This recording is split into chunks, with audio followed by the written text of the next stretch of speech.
胡会长，诸位莫业当家，今日便替我骆家来评评理。这丫头竟女扮男装，混入我骆家磨坊，败坏祖业门风，实在有辱行业门楣。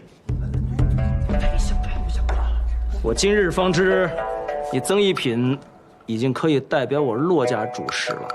大少爷，我伺候骆墨多年，自然与骆家共荣辱。好一个共荣辱！李真，你一介女子，怎可如此女扮男装，混入磨坊，成何体统啊！你丢尽了李家的脸！请东叔真是贵人多忘事啊！我早已被除族了，我就算丢脸，跟你们李家有何干系啊？好了，既然是来文会辩理，文会自然会给你们一个决断。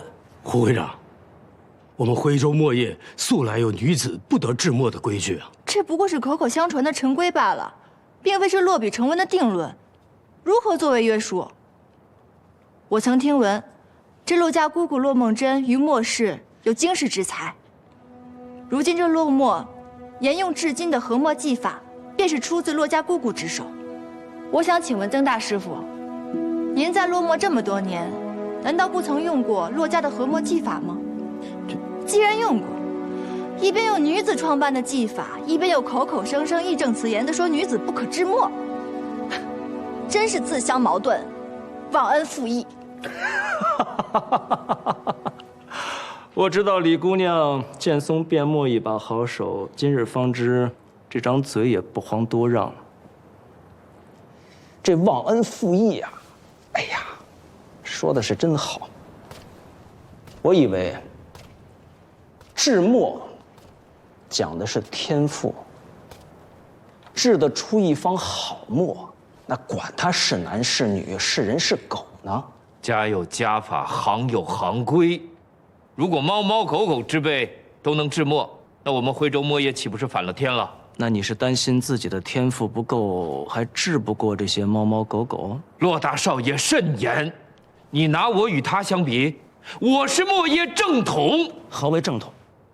制得好墨那叫正统，治不得好墨，数典忘祖。